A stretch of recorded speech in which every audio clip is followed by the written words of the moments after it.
Hey folks, Brendan from Bluelight here, and if you are listening to this, then you're listening to the only podcast that can help you join the police, and once you're in the police, give you all the guidance and support that you need to have the most fulfilling and successful career ever. If you're watching this, then it's on YouTube or on Facebook or Twitter or another medium. So yes, today is a bit of a first for me. I've decided to YouTube this podcast, so recording it both audibly, so you can listen to this on my podcasts, and also so you can watch it as well. Because I was thinking about this subject that I'm going to cover today and thinking, I need to do a video, I need to do a podcast. Hey, why don't I just do them both? So let's see how this works out. So today I want to talk to you about policing degrees. Again, this has hit the news in respect of, well, let's just have a look at the headline. So here's Chief Constable Nick Adderley from Northamptonshire Police. Nick was a chief superintendent in GMP, Greater Manchester Police, when I was there as an inspector. So got to say, awesome guy, really good leader, but got to disagree with him here. And that's okay, we're allowed to disagree, by the way. Well, if we all agreed on everything, then that'd be a pretty boring life, wouldn't it? So the headline is that graduate police recruits are taken aback by violence, sadly lacking in life experience and aren't prepared to work nights and weekends, Chief Constable Nick Adderley says. So the emphasis here is that graduates who are joining the police aren't ready for policing. And there's also a load of hoo-ha about why do police officers actually need a degree to join. So there's a few things we're going to deal with here. First of all, let's park this one and get it out of the way. You do not need to have a degree to join the police. All right, I'm going to make this really clear. You don't have to have a degree to join the police.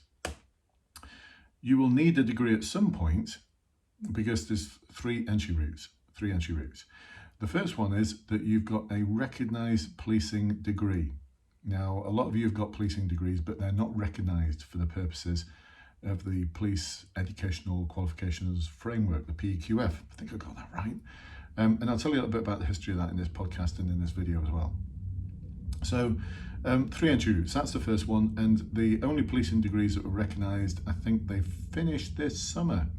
So this autumn, the individuals who've got those policing degrees will be going into policing. Hopefully, they've still got to apply like everyone else. And I have heard from one person who's hoping to join Durham, I believe it is, who graduates this summer. And they've already been told that there won't be an intake for them for a long time anyway, because there's so few of them. So that's a bit of an issue. The second way in is if you have a degree in anything, you can join the police.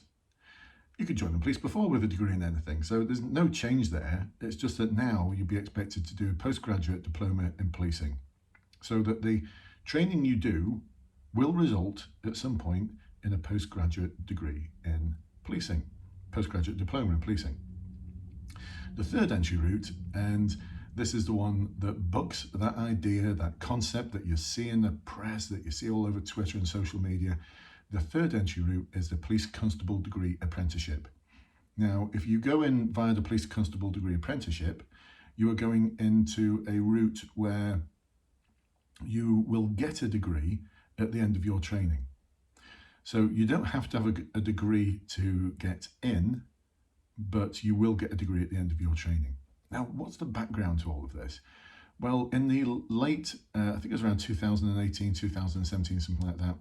I might have got the years slightly wrong, but the College of Policing, the Police Federation, National Police Chiefs Council, all the stakeholders started to look at police training because it was deemed not to be fit for purpose. It was deemed that the curriculum was out of date, the way people were trained was out of date. It needed revamping. And it needed revamping to make it meet the needs of the service. So there was a big consultation that was done. I wasn't part of it, but I know there was a big consultation. And eventually they came up with, this is what the ideal training package would look like. And this is what police officers will need to learn and understand and be able to do at the end of that training package.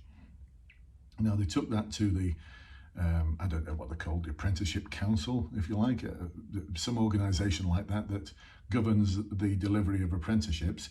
And what they said was, actually, if you do all of this, then, and you learn at that level, it's learning at level 6, which is degree level learning, which then got the college policing thinking, well, if they're doing all of that work over a 3-year period, and it is equivalent to a degree, why don't we just award them a degree? So it's not that you need a degree to be a police officer, it's just that the qualification you get at the end of the process will be a policing degree. Now you might be thinking, well, what existed before? Well, frankly, nothing. So I served for 28 years in the police service in 3 different forces, and I'm a completely unqualified police officer. I hold no qualifications whatsoever in policing. I managed to bumble my way through, sometimes bumbling better, sometimes bumbling worse, but I got through it, but I'm not qualified to be a police officer. And whilst that might have been okay back in the 1970s, 80s, and whenever, back in the day, I'm not sure if it's okay now. Because would you trust a teacher who wasn't qualified? Would you send your children, if you had children, to school if the teachers weren't qualified? If you have got young children, would you send them to a nursery? Would you send them to childcare if those responsible for the childcare didn't have any qualifications? And so on and so forth. Most professions now are governed by some kind of qualification system. You have to be qualified to be in that position, except for the police, and that was the problem. The police had they had a qualifications framework, I know that because I worked on it back in the early noughties, but it was vocational, it was MVQ, and there just wasn't an appetite for it, and there's no need for it. Well, there was a need for it, but there's no one mandating it to say that you've got to be qualified. So there was no uptake because it's expensive, it costs a lot of money to put that into place, it's time, you need assessors, you need everything. So eventually they've bitten the bullet and they've come up with, okay, it's not going to be a vocational qualification, but you're going to get a degree at the end of it. So hopefully this is making sense, folks, and I've busted a few myths. You do not need a qualification. So you do not need a degree to join the police, but you do need to be qualified. Not to join the police, but once you've finished your training, you need to be qualified. And if you don't succeed in getting that qualification, then what that means is that you're clearly not suitable to be a police officer. So you'd be out of a job. But why is that so unusual? If you don't get your qualification as a teacher, you're not going to be a teacher. If you don't get your qualification as a police officer, you're not going to be a police officer. If you don't get your qualification as a nurse, you're not going to be a nurse. If you don't get your qualification as a doctor, you're not going to be a doctor. Why should policing be any different? So there you go, folks. Those are the 3 entry routes in. That's one myth bust. Now let's have a look at some other issues to do with this whole policing degree malarkey. So yeah, there are some issues though, because if it's the police constable degree apprenticeship, some forces don't pay as much as the entry route that used to exist. So it depends across the country in terms of pay.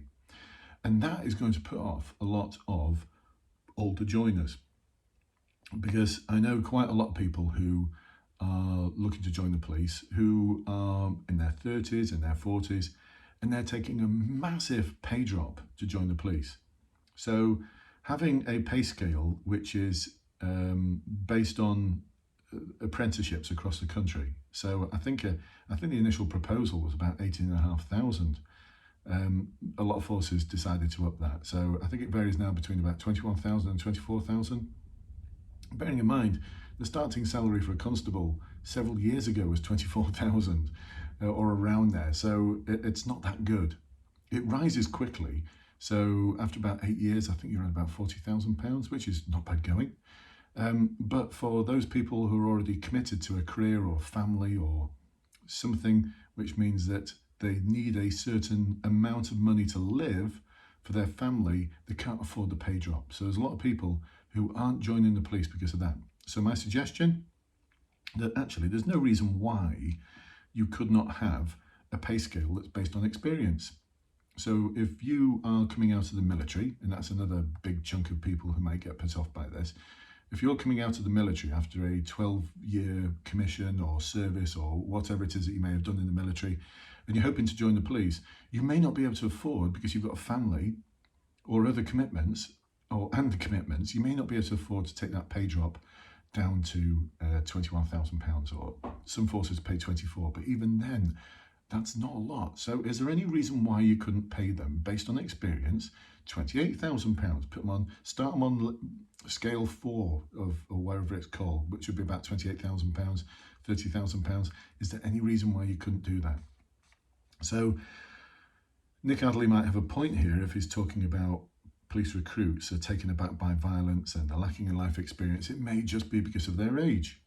But is that such a barrier to join the police? I joined when I was 20 and I was fairly clueless. So I've got to say that, you know, I was a bit naive, but I soon learned, and I picked up the life experience I needed through my service in the police. Saying that though, it was a real mixed bag. In my intake, we had people in their 30s, people as young as me, and people younger. We had 18-year-olds in my intake. So this isn't a new thing. This is not a new thing. I think what Nick Adderley is actually describing isn't a problem with the degree, because I'll read some of the article to you. It talks about police recruits joining after university are not prepared to work nights or weekends and are sadly lacking in life experience, a Chief Constable has said. Graduates won't commit to working on sociable hours and are unwilling to face the violence that the job entails, Nick Adderley of Northampton Nick Adderley of Northamptonshire Constabulary, not University, has said. And he's voicing his strong feelings against the College of Policing's plans to require all recruits to gain a degree before joining the force, which is incorrect, as I said before, rather than the traditional training programme. The traditional training programme was the one that all the chiefs, including you, Nick, said wasn't fit for purpose. We need to design something else. So they've designed something else and decided that, yeah, let's award a degree at the end of it. So it's nothing to do with lacking a life experience. Police chief said he believes the very, very young workforce coming through, who believe they're invincible, I don't know where he gets that from, will cause a perfect storm when combined with the growing anti-police violence forces are now facing. Let's see what else he's got to say. He told Police Oracle, that's where the article first appeared, some new recruits in Northamptonshire have been so taken aback by the role and the violence the force deals with that they've walked out of self-defence training. Some told the force they hadn't realised that working weekends and nights was part of their role. And Nick had said that some recruits have no life experience, and he tells them that the training is not an extension of sixth form college. This is really serious business. And there's other things that are said as well. Already 40% of the force Northamptonshire have served for fewer than 4 years. If you do the math of the number of people joining and the number of people leaving, that's going to get worse right across the country. So right across the country, in about a year or two, about 50% of all police officers will have less than 5 years service. So has this got anything to do with degrees? I don't think it has. Nick, it's got nothing to do with having a degree or not having a degree. It has got something to do with life experience. It has got something to do with recognising the impact of being a police officer is going to have on your personal life and on your professional life. It has got something to do with knowing what you're letting yourself in for. It has got something to do with your values and motivation. It has got something to do with your past life experience.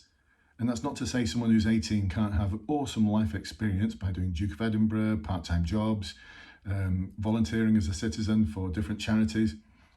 At 18, yes, you could do all of those things by 18. I know that because I've got more than hundreds of clients who've done that and they've got in and they've been successful. It's nothing to do with a degree. It's nothing to do with all the things that you pointed out there, Nick, as far as I'm concerned. What it's got something to do with is your recruitment process. Your recruitment process should be weeding out those individuals. It should be weeding out those individuals who aren't prepared to work nights. It should be weeding out those individuals who don't recognise what the role actually entails. It should be weeding out those individuals who haven't got the right motivational values. But sadly, the recruitment process at the moment does not do that. Some forces do have an interview which does target motivation and values. If you look at the likes of North Yorkshire Police, they have a strengths and values based interview, which is very much focused on that. But honestly, there's almost 50 different ways of getting into the police. 43 of them, the Home Office forces of England and Wales, have to run the online assessment centre. Now, this might be the problem, Nick, because the online assessment centre, which was introduced because of COVID, is run by the College of Policing. can I share with you that there is no human interaction at all. Full stop. There is no human interaction in that assessment centre at all. And there's no direct questions, and there's nothing aimed at discovering what your values and motivation is. There's no questions about what values are important to be a police officer. How will you be able to demonstrate those values in the future, or how have you demonstrated those values in the past? There are no questions about why you want to be a police officer. Excuse me. Actually, it's probably only about half the forces in the country actually ask that question. And it's probably only about half the forces in the country actually ask any questions whatsoever about your values. So here's something else that might surprise you, Nick, and others. Sorry, it seems like I'm directing this at Nick Adderley. I'd be very surprised if he listens to it. So there you go, there's a challenge, Nick. If you get this far, then thank you for listening. And like I said, I think you're a great leader. You know, kind of worked with you once or twice in GMP, and I do like your style. But I think you're wrong here, and you're making the wrong representations to the wrong people. No, the wrong representations to the right people, because this is about the College of Policing recruitment process. Now, would it also surprise you that there's some forces out there? West Midlands Police is one of them, and Dave Thompson, Sir Dave Thompson, one of my old colleagues, if you're listening to this, would it surprise you that in your force, people can join your force as a constable, and the first time they actually get to speak to a human is on day one? That's right. The first time they actually get to speak to a real human being as part of the recruitment process is on the first day that they join. All right, they might speak to someone as part of the medical, but I do believe that you do the fitness test on the first day. Or even if you do the fitness test before that, because I know some forces will get you to film yourself doing the fitness test, and then on your first day, you'll do it again just to make sure that you are fit for the job. But even if you do your fitness test and your medical, there are no questions. The assessor for the fitness test just wants to see that you can do 5.4 on the bleep test. They'll give you some instructions, you do the running, and then you pass. That's it. That's it. Medical, it might be just cough, bend your knee, let's have a look at your teeth, let's have a look at your eyes. I don't know what they do in the medical these days. Urine sample, do you still do those things? I know they take your hair sample these days as well, but that's it. There's nothing, no other questions. So for West Midlands Police and others, the first day you actually speak to a real human being is on your first day, the first day of your job, first day as a constable. So no surprise there's officers who just haven't got a clue what the job entails. Because I could coach my 12-year-old daughter to pass the assessment centre. It's so formulaic, it's so predictable. My 12-year-old daughter could pass it. She'd be a terrible police officer. She'd be the first to admit that. She's very artistic, very creative. Actually, the police service might need a bit of artistic creativity, but she has no desire whatsoever to be a police officer, but I could coach her to pass it easily. I put money on that. Actually, here's the challenge, College of Policing. £1,000 to a charity of your choice. You let me put my daughter through the online assessment centre. If she fails, I will donate £1,000 to a charity of your choice. If she passes, you owe me nothing. How about that as a challenge, eh? How about that as a challenge? That's how convinced I am that she will pass with my support.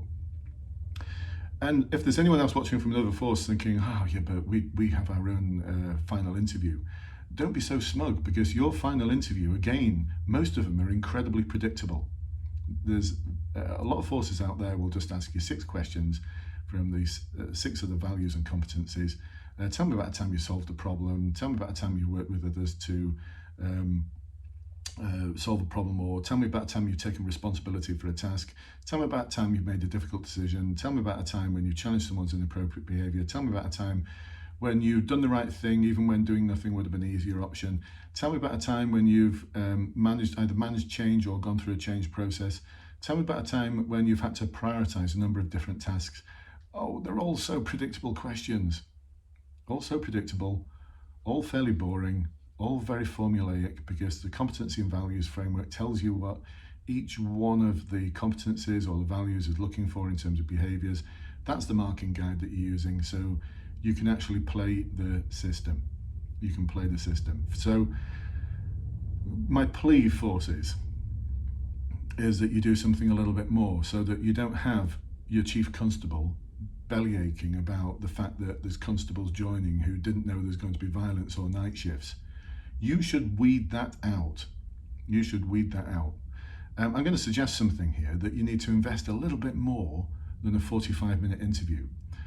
West Midlands Police, Dave, you need to just invest, full stop, because at the moment you're just relying on the online assessment centre. See the above, what I just said about my 12-year-old daughter. So you're banking up a load of problems for yourself there, a huge number of problems. And if you think about it, the investment you're making in that individual in financial terms is going to cost you, I don't know, my guess is in excess of £2 million. So someone does a 35-year career, gets to the rank of inspector and leaves. Their pension, pay and everything that's gone into keeping them in the workplace, supporting them and enabling them, that bill is in excess of £2 million. Easily. If they're the wrong sort of person, they can do untold damage to the community. If they're the right sort of person, they can do some amazing things. And for some forces, you're determining that without actually speaking to them. It's got nothing to do with degrees, this. Absolutely nothing to do with whether you've got a degree or not got a degree, or whether you need to work towards a degree. Nothing to do with it. Nothing whatsoever. It's to do with your recruitment process. If you're not speaking to people at all, ever, before their first day, don't be surprised if you've got a few wrong uns in your intakes, and then you're going to have to spend a lot of time and effort removing them using Reg 13, which isn't easy. So I think we need something more than just 45 minutes, even for those forces who do have a 45-minute to an hour long interview. I think there's something needed that's more than that. And I'm not suggesting that we go back to what I went through in the 1980s. In 1995, I joined the Cheshire Constabulary. I think in total there was about 5 or 6 days worth of assessment. One of them was a half day. Next one was a full day. And if you got through that full day, you then went for 3 days and 2 nights in the Welsh Mountains. Nick, if you're still listening to this, I think you're ex-Cheshire anyway. You might have gone through it. You might have known Dovey and the beasting you'd get and the weird and wonderful exercises, subject of another podcast, of another video, but some really extraordinary exercises that you had to do. And then after that, you had an interview with a senior officer. So they weeded people out. The people they didn't want, whether the criteria were right or wrong, doesn't really matter. You know, trying to cross a fast-flowing river that you were never going to cross as part of a team. What criteria were you being assessed against there? I don't know. Being blindfolded and folding off the back of an oil barrel at 11 o'clock at night, backwards, where they'd catch you and you didn't know they were going to catch you, see if you could follow orders. I don't know what that was testing, but at least back in the 80s, it was weeding people out that they didn't want. And I've got to say, Cheshire back then, that had a really good retention rate, and the officers I worked alongside, they were awesome people, absolutely awesome. And not one of them ever said, "What, night shift?" Not one of them ever said, "Well, people might be violent towards us." We all knew what we were letting ourselves in for, because it was all part of the recruitment process. Now, that might be a bit extreme, and perhaps forces can't afford to go to something that's 5 days long, but something that's 45 minutes long or not long at all, that's not acceptable, is it? So don't be surprised, police forces, like I said before, when you get people that are just not right for the job. Back to the degree, is it a good thing? I don't know, time will tell. But I think it's a good thing that police officers get the opportunity to get a qualification to demonstrate their competence, demonstrate that the service values them for what they've done, for their knowledge, their understanding, and their ability to put that knowledge and understanding into practice. So I kind of like that idea. I think the way it's been marketed might be wrong. If we go back to the original concept that we've worked out this is the new training that you're going to be doing, it's going to meet the needs of the now and meet the needs of the future. And at the end of it, you're going to be prepared better for the complexity of the world that you're in. Now, there's a police and crime commissioner just recently, I can't remember his name now, but he was saying, I can't see how a degree is going to help you fight crime. Well, I thought it was a bit naive, that, actually, for a policing and crime commissioner. You think policing is just about fighting crime? It's one part of it. But it was Sir Robert Peel in 1829 who talked about how the role is about community welfare and existence. Something about prevention, problem solving, working alongside partner organisations, complexity, social issues. ensuring that neighbourhoods are good places to live in, where people feel safe. That for me would be a big part of the role of a police officer. And as well, you need to have knowledge of the law and how to put it into practice. You need to know how to arrest someone. You need to know how to conduct a stop and search properly. And it's all included in the degree programme. What's so bad about that? And if at the end of the programme you can't quite cut it, then it's not about failing a degree. It's about failing the training programme which the police design themselves to meet their needs and the needs of communities. The degree, I think, is just a big red herring. So every time I see something in the press about degrees, and every time I see a chief constable now talking about degrees and how they're really needed and can we turn the clock back? Well, you're turning the clock back on something you wanted. Anyway, there you go, folks. My thoughts on policing degrees. If you're finding it a bit confusing, then you can be forgiven for that, because it's not the degree thing that's confusing, because there's only 3 entry points. The other big issue, I think, as well as the recruitment process, is the actual requirements, the educational requirements for people to actually enter into the police service, because they vary across the country. Merseyside Police, all they want is 2 GCSEs, maths and English. 2 GCSEs, maths and English. Go to the other side of the country, Northumbria, they want 180 UCAS points. That's the equivalent of 3 Bs at A-level, or life experience, but they're being a bit vague about what life experience means.